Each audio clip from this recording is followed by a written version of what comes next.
Okay, so this is the second part of the instructions on how to score dominance interactions in Pukeko social groups. So this is just quickly going through some video examples. I won't actually sit down and do some actual scoring, but I'll just walk through and do. Well, first we'll just watch some examples of the different interactions, and then I'll show you one of the features that I use to identify a bird that's not banded, and then I'll go through just scoring the start of one of the observation sessions, just very briefly and roughly. I won't do it in detail because it would take quite a bit of time. But yeah, just getting started here. So we're focused on not this bird that's walking, but the bird behind him. So with this yellow or white yellow band here, so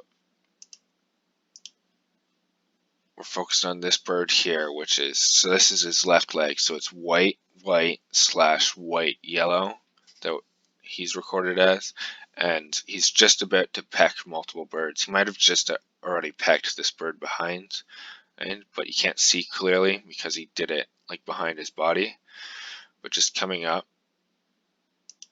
So there he pecks this bird here,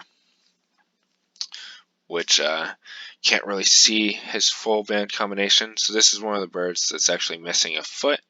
So he has this is his left leg, so it's blue, black / and I can't see what's on his right leg, but the white / white yellow just pecked or bit rather this individual, so you'd record that and the time of the recording that it happened.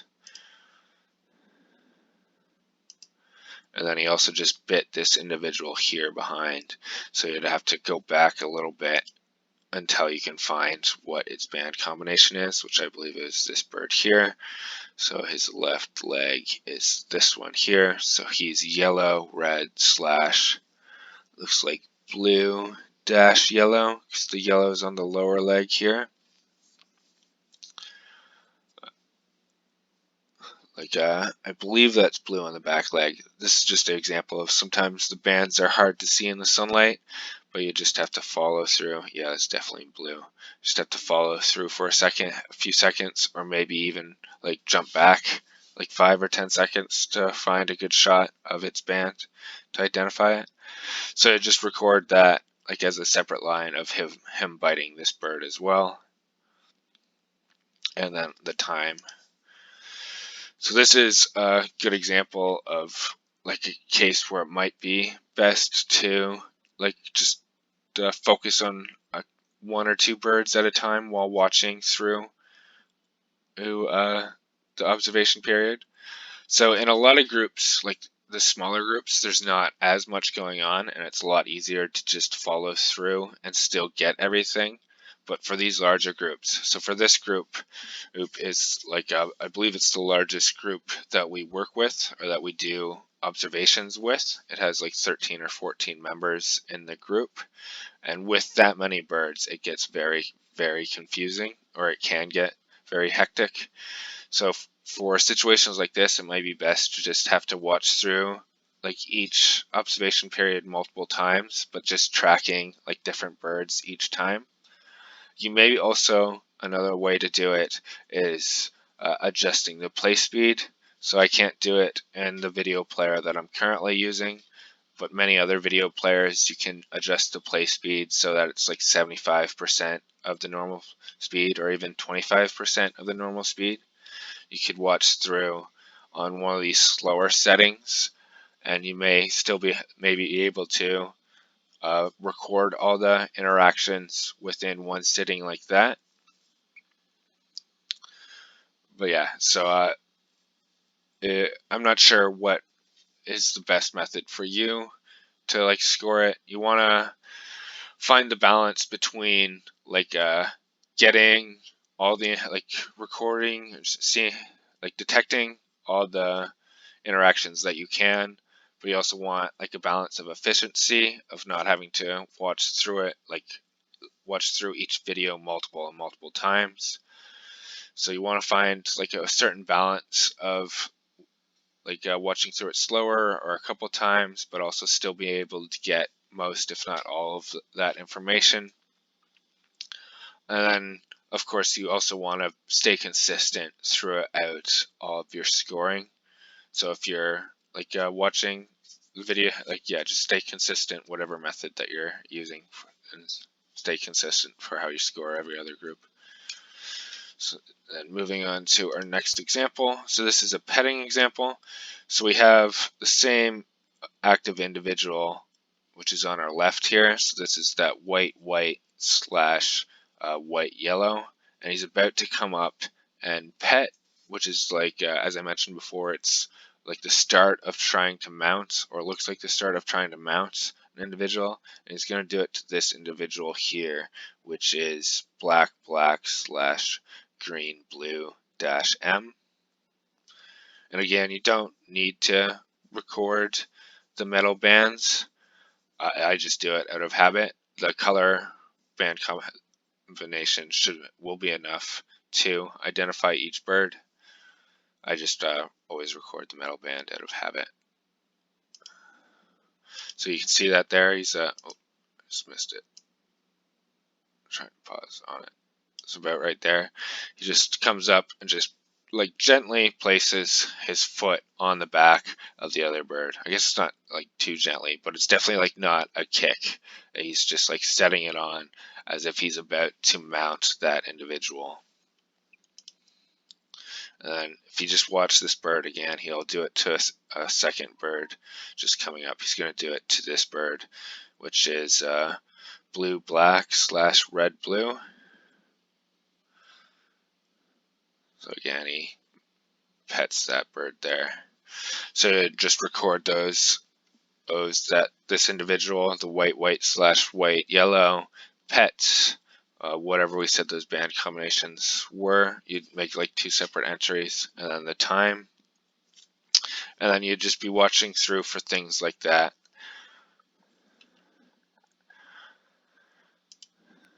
And then, so this is an example of one of the dominants, like one of the actual full observation periods. But I just want to fast forward to a point where, so in this group we have multiple birds that are unbanded, and I just want to show like an example of some features that you can use to identify the birds.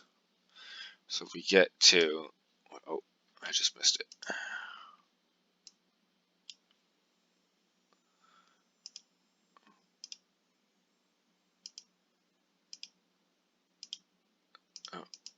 Right there. So this bird right in the center here, right in front of the stake, is one of our unbanded birds. But if you also look right on its face right there, that would be its right side of its head, it has this very noticeable white feather or white mark right like below and behind the ear. And this is this is one of the features that you can use to identify this bird throughout the dominance, like throughout the observation periods. It also has this mark on its back here, but that mark may come and go. It may just be a couple of feathers like out of place from the winds, or from like from just it like shuffling around on its daily life.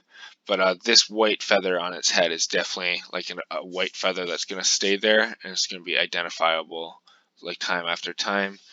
The only issue or like annoyance, obviously, is that it's like on the one side of its head.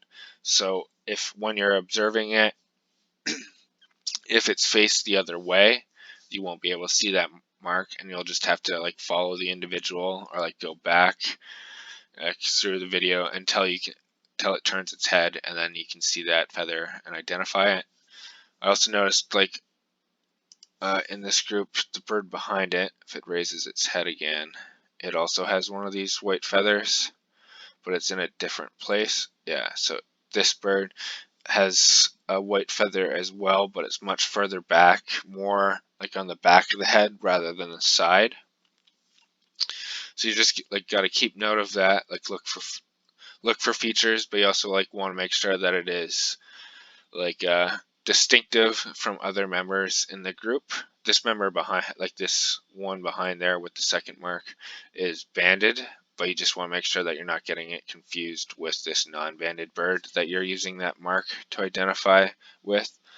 Yeah, I'm not sure if I mentioned this or not, but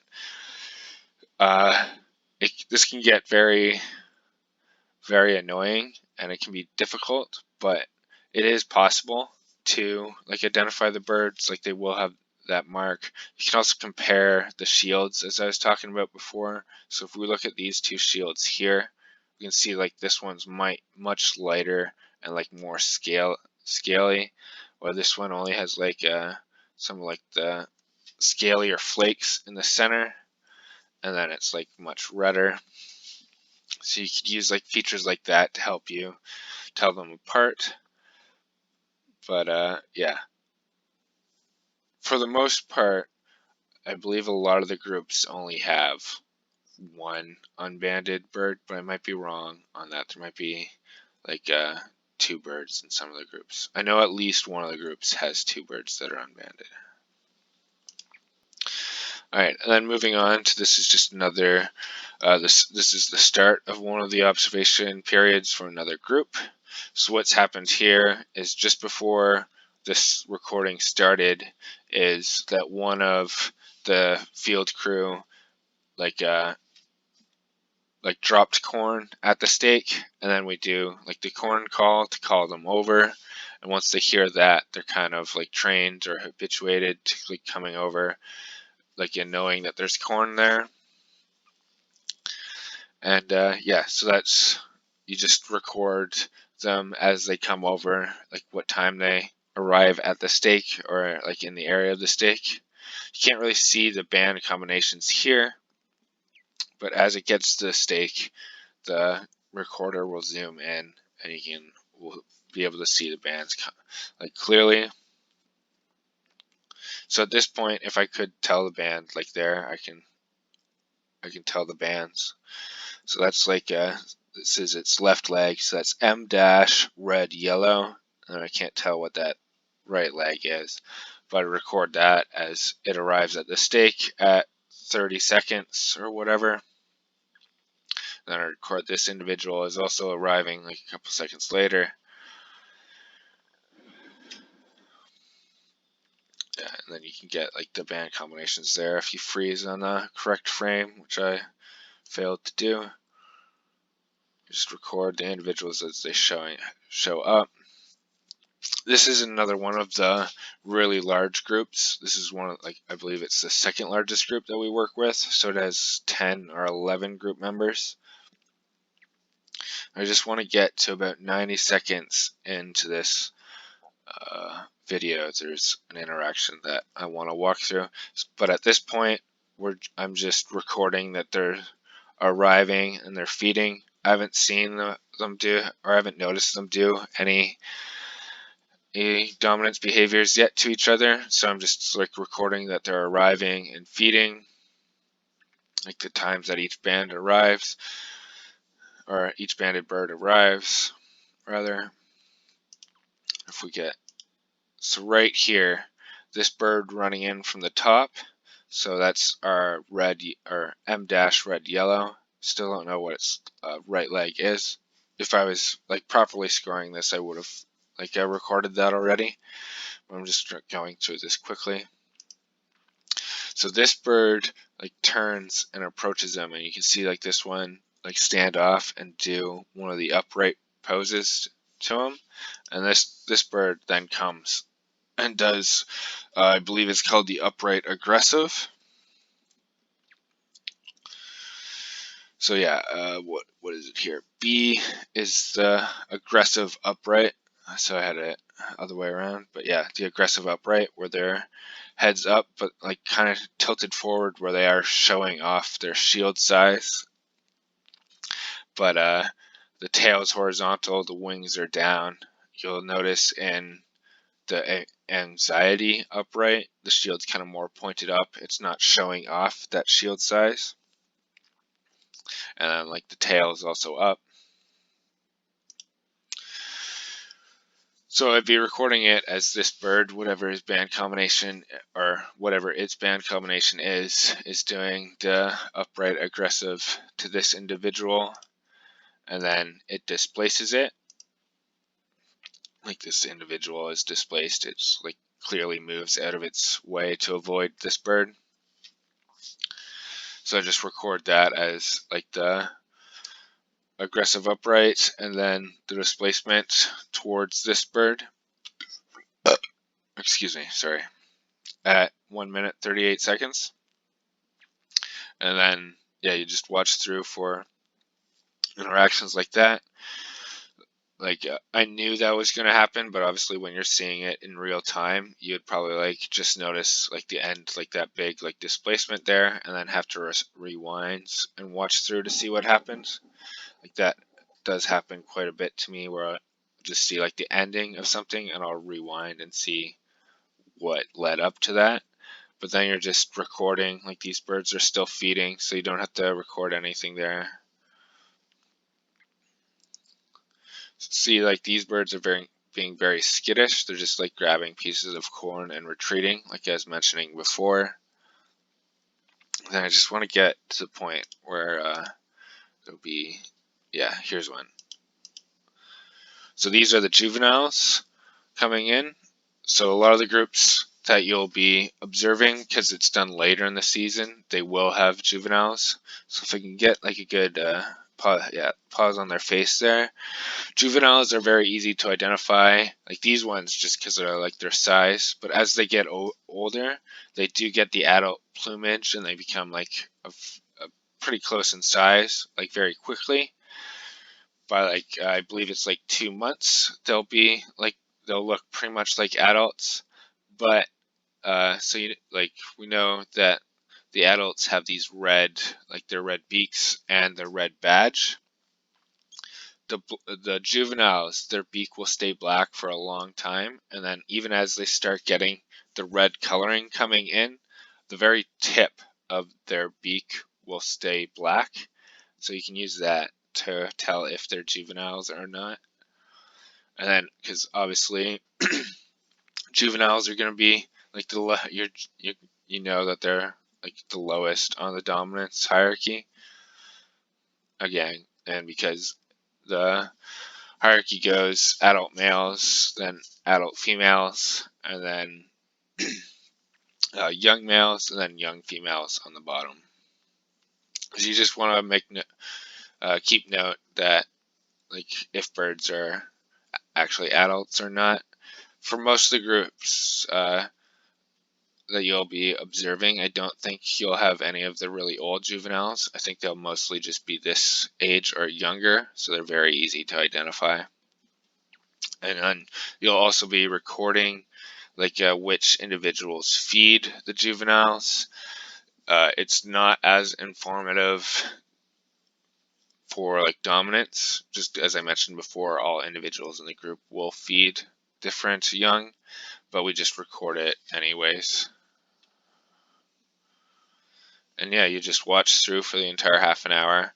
As I said before, a lot of the action will happen within the first few minutes. When there's like the big pile of corn there, everyone will run over, and there'll be like most of the interactions within like the first like 5 minutes or so. And then after 5 minutes, most of the birds have kind of like dispersed, and it's just the last few left.